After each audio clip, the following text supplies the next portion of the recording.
Hello and welcome back to Punctual Politics. I'm Dawson Iasillo, Senior Opinion Editor. And I'm Jackson Hatcher, Opinion Writer. And I'm Natalie Hill, Senior News Editor.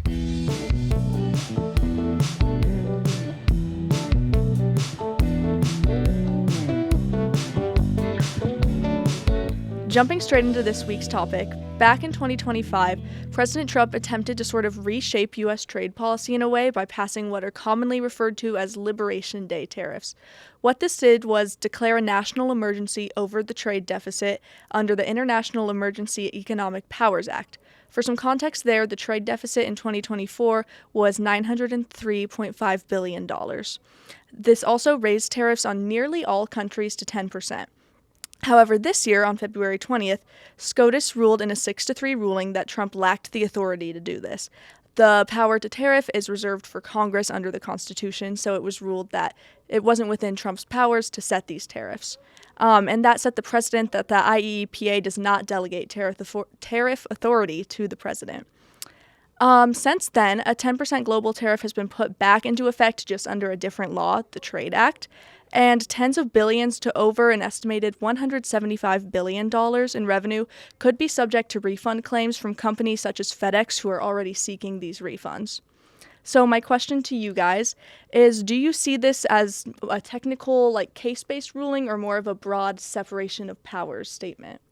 I think it's kind of a targeted, ruling because, the language of the ruling was very careful not to make any broad statements about the power to tariff, but it was you can't tariff under this specific provision that he implemented all the previous tariffs in, instead of saying no, definitively this question's settled, the president can't tariff, period. Right? Yeah, I think this Supreme Court ruling specifically is an example of trying to show separation of powers, so to speak. Trump has done a really great job of testing his limits, and I think SCOTUS finally just drew the line in the sand. I think a lot of his second term, as detrimental as it may be, I think a lot of this term so far has been to just push the boundaries and kind of poke the bear and see how far he can go. Do you think that invoking a national emergency over the trade deficit was justified? I think it is ridiculous. Honestly, I'm not going to lie. Because, he frames it as a deal. We are making less money because they are making more money, which, is... if you look at the base of it, is kind of true. We're sending them less things than we're buying from them. But that isn't it's not a ripoff. There was some economist who said, I'm in a massive trade deficit with my barber. He never buys a damn thing from me. Yeah. Right? We have a trade deficit with a lot of countries, sure, but that's because we're buying products that we want, right? Yeah. And I think it's especially ridiculous when we put on tariffs because, we have a massive trade deficit with countries that are a lot smaller than us. We have a massive trade deficit with Lesotho, and they got a massive tariff put on them. But Lesotho is a tiny country with 3 million people. I think Trump is just kind of almost wasting his time with some of this. I think like him or not, the guy is known for his outbursts, and especially when he doesn't get his way. He'll go on Twitter rampages and go on stage and call people by names. And he's known for his outlandish behavior when he doesn't get his way. And so I think these tariffs on these small, minuscule countries is just kind of one of his tantrums that he's throwing. Yeah. And I think it gets into a broader issue of why... when should the president declare a national emergency? Because it's not just Trump. For decades, we have been declaring national emergencies for really stupid reasons. Yes. Mostly to implement, mostly so the president can implement or do something without, getting mucked up in Congress, you know? And, to an extent, that can be useful, but also it can be used for stupid bullcrap. Trump is just using tariffs like it's kind of like a threat or a punishment. And Mm-hmm. really, tariffs should be used as a tool in the toolbox, but it Yeah. shouldn't be our first resort or even second resort. Like Mm-hmm. it should be kept under wraps for a while before making tariff agreements and deals. Sure, yeah. So we saw this quick pivot after the ruling to just reinstate that 10% tariff under the Trade Act. Do you see this as Trump kind of testing his authority at all? I see it as Trump not thinking how do I phrase this? I think it's an illustration of the fact that he doesn't really think that he should have to go to Congress for this. More like he's America's boss instead of, a public servant, right? Yeah, I think that's a great way of putting it. His campaign in 2016 was ran by "Let's run this country like a business." That was almost his like marketing scheme, and I think he does forget. Like, no, you're working for us. We're not working for you. And It's almost like he still has this business. Like when it comes to Congress, it still feels like he's acting like he's running a business, and going to the government is just gonna muddy it all up. right, Like, I think it's also what, like, we'll probably talk about this next week, but like at the State of the Union, he's acting not like how, the president should be acting, Right. or talking like they're an invited guest of Congress yeah, who are answerable to us, but instead like he is like America's boss, Yeah. right?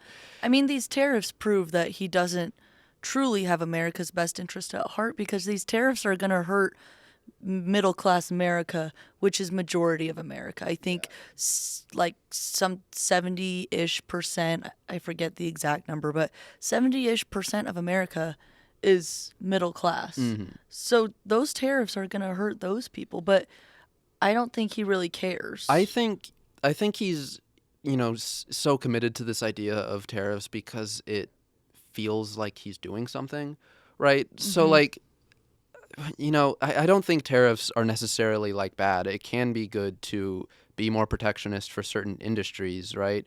Like, they implemented tariffs in Biden's term for like electric vehicles from like China, who's Yeah. like the Yeah. biggest producer.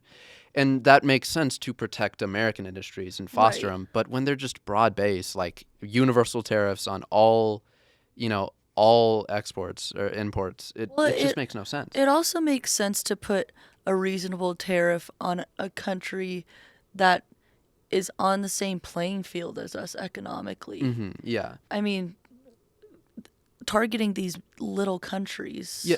Well, What is that going to do? Not for even us? just like little countries that, we have a massive deficit with, but also like countries that we have surpluses with. Like Right. they have a 10% tariff on like Singapore. We Yeah. have a trade surplus with Singapore. Yeah. They get more stuff from us than we take from them.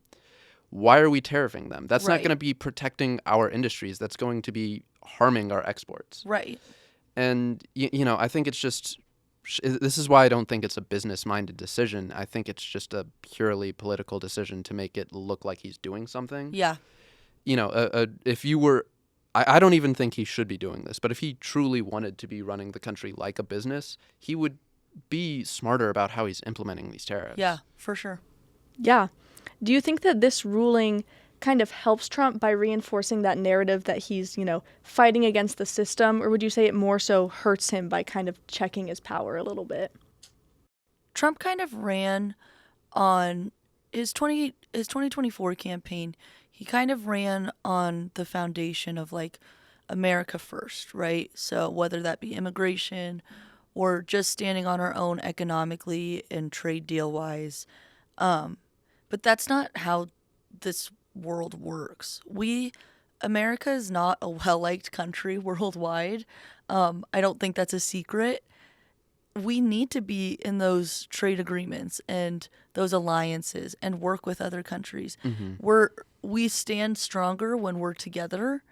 And by Trump saying he's going to put America first, these tariffs are doing the exact opposite. Yeah, and I think a little bit back to your question, I think that I think it's more of a political blow to him, because I think, you could certainly say that it's, if through like a right-wing lens, if you're a Trump supporter, you could say, oh, well, look at him, he's fighting the system, he's trying to go back around, even the Supreme Court is against him. But you could also, from, the same information, say, well, he's fighting the system and failing, right? Mm-hmm. He's not accomplishing what he's meant to do. Even if you want him to fight the system against all odds, well, they're checking on him. Unfortunately, I just don't think that his supporters will recognize this as failure, because I think they continue to support whatever it may be, even if the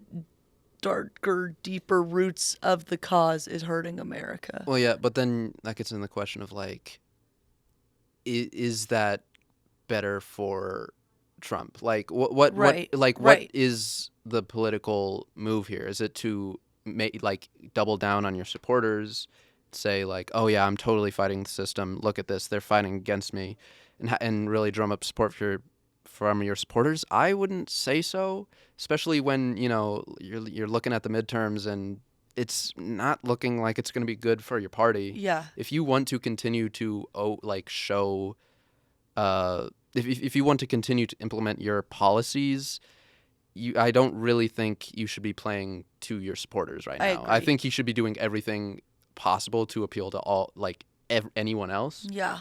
And I don't think that this SCOTUS decision is helping him do that. For sure. I think it's more so playing into his enemies. Yeah. Last question for you guys on this, but do you think that this case and this ruling reflects a sort of judicial skepticism, I guess, towards the president having such broad power, the executive branch, I guess?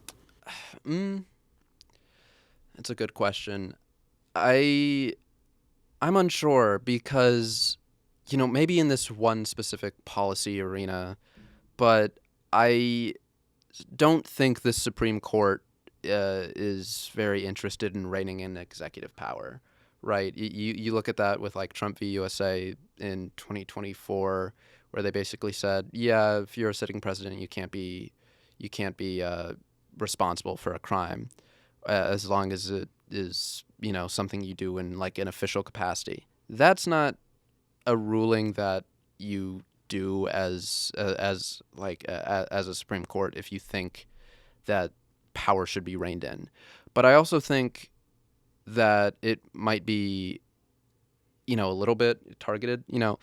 I think a lot of people think of the Republican majority on the Supreme Court as some homogenous thing, when really they're more divided amongst themselves than it seems, and they're only united when they're going against something that is overtly liberal or left wing. So they're united when it comes to bringing down the Biden administration's policies, but when it comes to upholding Trump's policies, there's a lot more diversity of thought there.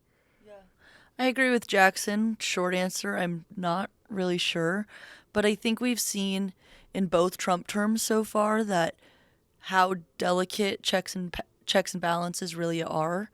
How many justices, I'm blanking right now, but how many justices has Trump appointed 3. himself? 3? Yeah. And one of them voted. Two of them, yeah. Neil Gorsuch voted and against, Amy Coney Barrett voted against joined him. the majority, yeah. Which we haven't really seen yet. So 3 people on the court already are of course going to favor Trump. That's job security for them. And Trump has really tested the powers and the limits to checks and balances. And I think this SCOTUS decision was finally a step in the right direction to reinstating those checks and balances the way that they were designed to be. I might actually disagree because, I think it might be, this it isn't necessarily related to the ruling, but I think Trump's just instant sidestepping of not oh, I guess we're going to deal with this ruling and, take it on the chin. No, we're going to find a way to do this regardless. Right. I think that more than the ruling itself showcases that there is like a real like constitutional question here of like, well, how are you going to, enforce the check from the judiciary? And, this is something that you hear Republicans say all the time, or like quoting all the time, of like how Andrew Jackson, he got like a ruling against one of his policies. And he was like, well, the Chief Justice has made his ruling now.